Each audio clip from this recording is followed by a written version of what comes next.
My name is Olivia Hayes, 32 years old, sitting in a glass-walled office that overlooks the heartbeat of New York City.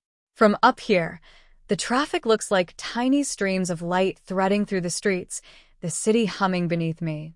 I was dressed in my favorite silk blouse, soft against my skin, the kind that makes you sit a little straighter in your chair. Everything about this life felt carefully built, brick by brick, after years of silence and grit. And then my phone buzzed. At first, I didn't even look at it. Just another email, another notification. But the vibration lingered, and when I finally reached for it, my breath caught. A bank alert. Transaction attempt declined. $50,000. $50,000. For a second, I thought it had to be fraud, some stranger trying to max out my credit line. But then I froze. No stranger would know which card I rarely used, the one I kept tucked away like a forgotten spare key. Only family could know. My hands tightened around the phone. My parents. It hit me like ice water down my spine. They had actually tried to use my credit card. Not for groceries, not for an emergency, but for my younger sister's luxury trip. A spoiled getaway worth more than I once made in an entire year. I didn't call them. I didn't scream. I didn't even text. I just stayed quiet. Because silence, I'd learned, is sometimes the sharpest weapon. I was 19 when the first cracks between me and my family split wide open. Back then, our house in suburban Connecticut always smelled faintly of my mom's lavender candles and my sister's strawberry lip gloss. Chloe, my younger sister by 3 years, was the golden child. Cheer captain, flawless grades when she felt like trying, and the kind of smile that made adults gush. She's destined for big things. Me? I was the quiet one. The one who stayed up late sketching business plans in spiral notebooks, while my parents reminded me, "Don't overthink, Olivia. Chloe just lives, you know?" I'll never forget the night the final decision was made. I'd just been accepted into a prestigious university. My heart raced as I showed my parents the letter, waiting for pride, for excitement. Instead, my dad rubbed his temple. "Olivia, we just can't cover this. It's too much. Loans are an option for you, sweetheart." I stared at him, stunned. "But you promised. You said if I got in, you'd help me." My mom glanced at Chloe, who sat scrolling through her phone, perfectly unconcerned. Then Mom sighed. "We've already committed to Chloe's summer program in Paris. She can't miss it, Liv. These opportunities shape her future." The words lodged in my throat like broken glass. Chloe's vacation was more important than my education. My hands trembled as I clutched that acceptance letter, tears stinging the corners of my eyes. That night, I sat on the edge of my bed, the weight of betrayal pressing down. My grandmother, the only person who seemed to see me, slipped into my room. She placed a small silver bracelet into my palm. Her voice was soft but steady. "You've got fire in you, Olivia. You don't need their permission to shine. This world will try to convince you otherwise, but you'll prove them wrong." The bracelet was simple, delicate, almost fragile. Yet in that moment, it felt like armor. By dawn, I made my choice. I packed my bags, my notebooks, and that bracelet. I walked out of that lavender-scented house with nothing but a bus ticket to New York and the fierce determination that if my family wouldn't believe in me, I would learn to believe in myself. It hurt more than I can explain, leaving behind parents who couldn't see me, a sister who never had to try, a home that had never felt like mine. But in the hollow ache of that loss, something new began to grow. Independence. New York didn't welcome me with open arms. It greeted me with the stale smell of subway platforms, the ache of walking blocks in cheap heels, and the sound of landlords slamming doors when they heard I had no cosigner. I rented a cramped room in Queens with paint peeling off the walls and a radiator that hissed like it held a grudge. I was broke, terrified, and more alone than I'd ever been. But every night, I slid that silver bracelet onto my wrist and whispered my grandmother's words back to myself. "You don't need their permission to shine." I started waitressing double shifts at a diner, scrubbing coffee stains off counters, saving every tip I could. During breaks, I'd pull out my laptop and teach myself business courses online. Accounting, marketing, how to pitch an idea. I devoured it all like oxygen. Still, there were nights I cried into my pillow, wondering if maybe my parents had been right. Maybe Chloe was the only one worth investing in. But then I'd remember their faces, the way they dismissed me, and I'd burn with a determination that dried my tears. My turning point came at 21.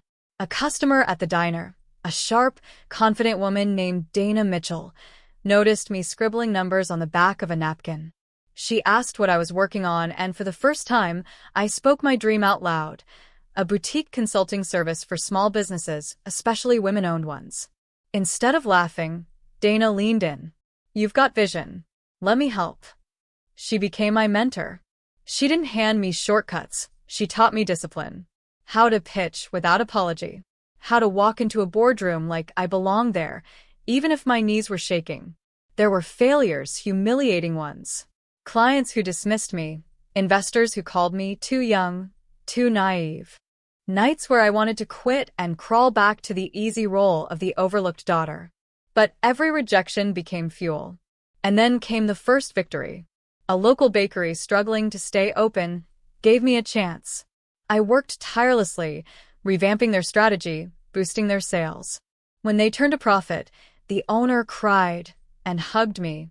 She wrote me my first real check, just $200. It wasn't the money. It was proof. From there, momentum built. One client led to another. I rented a small office, bought my first decent suit, learned how to carry myself with quiet confidence. But I kept it all hidden from my family. On calls, I downplayed everything. "I'm doing okay," I'd say, brushing off the late nights and the growing list of clients. I knew if they saw me thriving, they'd find a way to claim credit, or worse, to take it. So I built my empire in silence. By 28, I was running my own firm. By 30, I had more than enough to live comfortably, invest, even travel. And yet, not once did I reach out to flaunt it. Because sometimes the sweetest success is the one you don't announce, the one you hold close until the world forces you to reveal it. And that moment was coming sooner than I ever imagined. The attempted $50,000 charge sat in the back of my mind for days, like a bruise I kept pressing. I didn't confront my parents immediately. Silence was sharper than rage. But when they finally called, pretending it was a casual check-in, I knew it was time. "Olivia, sweetheart," my mom's voice chirped through the line. "We were thinking it might be nice to visit. It's been so long." I almost laughed. They hadn't visited me in over a decade. But I said yes. Because some truths need to be delivered face-to-face. When the day came, I prepared everything carefully. My office wasn't just an office. It was the manifestation of every sleepless night, every scar they didn't know I carried. Floor-to-ceiling windows bathed the space in golden light.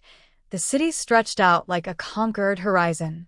The walls were lined with modern art I'd chosen myself, and on the polished oak desk sat a single glass case containing the silver bracelet my grandmother had given me.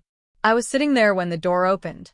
My parents walked in first, looking around with thin smiles that faltered the longer they scanned the space. Chloe trailed behind them, dressed in designer clothes, her phone glued to her hand. "This is your office?" Dad finally asked, his voice caught between disbelief and something heavier. "Yes," I said evenly. "Welcome to Hayes Consulting." Mom blinked. "Hayes Consulting? As in the firm you've probably read about in the business section. The one Forbes listed among the fastest-growing female-led firms last year." The silence was delicious. I let it stretch, let them absorb what they were seeing, not their overlooked daughter, but a woman who had built an empire without them. Chloe finally scoffed, tossing her hair. "Okay, but how? You never told us you were doing anything big." I tilted my head. "Because you never asked. And because you never believed I could." My father's face flushed. My mother wrung her hands, eyes darting between the art, the view, the bracelet on my desk. Chloe shifted uncomfortably, suddenly aware her designer bag looked small in a place like this. I leaned back, my voice calm but firm. "I know about the credit card attempt. $50,000. For Chloe's trip." Dad opened his mouth, then shut it again. Mom stammered, We just thought maybe, since you're doing well, you wouldn't mind helping out your sister. She deserves. She deserves. The words sliced out sharper than I intended, but I didn't soften them. I deserved an education. I deserved parents who believed in me. But instead, you spent everything on Chloe's comforts while telling me to figure it out. And I did. Without you. No one spoke. The air felt thick, heavy with the weight of truth they'd never expected to hear. Finally, Chloe muttered, You don't have to act so high and mighty. You're just lucky. I stood then, my heels clicking against the polished floor, and gestured to the view outside. This isn't luck, Chloe. This is sacrifice. This is every night I went hungry so I could pay rent. Every tear I wiped away alone. Every rejection that I turned into fuel. Luck didn't build this. I did. Their faces told me everything. Shock, shame, disbelief, and under it all, a reluctant awe. For the first time in my life, I wasn't the invisible daughter. I was the one they couldn't look away from. And I had no intention of letting them forget it. I let the silence linger until it pressed down on them like a weight. My mother finally spoke, her voice trembling. Olivia, we didn't realize. We're proud of you really, but Chloe's trip. I raised a hand. Calm, deliberate. Stop right there. This isn't about a trip. It's about decades of choices. About how I was never enough in this family until you needed something from me. My dad shifted in his chair, shame painting his face. Chloe rolled her eyes but didn't dare speak again. I leaned forward, folding my hands. Here's how this works. I'm not your safety net. I'm not your bank. But I'm willing to support change, real change. That means boundaries. Their eyes flickered up, wary, almost childlike. Mom, Dad, if you want a relationship with me, you respect me. That means no more secret credit card attempts. No more dismissing me while pouring everything into Chloe. You raised 2 daughters, not 1. My mother's lips quivered, tears threatening. For once, she didn't argue. Then I turned to Chloe. She squirmed under my gaze, as if she knew what was coming. You, Chloe. For years, everything was handed to you, at my expense. You've been spoiled into thinking the world owes you. But that ends now. If you want to travel, work for it. If you want luxuries, earn them. I'll never fund entitlement. Her jaw tightened. So, you're just going to cut us off? I shook my head. No. I'll invest in growth. If you want to start a project, build a career, pursue something meaningful, I'll help. But you'll come to me with a plan, not an invoice. And you'll hear me say no when it's deserved. The room was silent again, but it wasn't the silence of dismissal this time. It was the silence of a shift, power, respect, accountability tilting onto new ground. I care about this family, I said softly, surprising even myself with the emotion in my throat. But I will not bend backward into the girl you used to overlook. That girl is gone. I'm standing here as a woman who built herself from nothing. And if you want me in your lives, you meet me here, on equal footing. My father swallowed hard, nodding slowly. My mother dabbed at her eyes. Chloe stared down at her manicured nails, silent, her pride dented but her mind turning. I rose to my feet, smoothing my blouse, feeling the silk against my skin like armor. Those are my terms. I don't need your approval. But if you want my presence, you'll honor them. For the first time ever, they didn't argue. They listened. Because deep down, they knew the balance had shifted. And I wasn't the forgotten daughter anymore.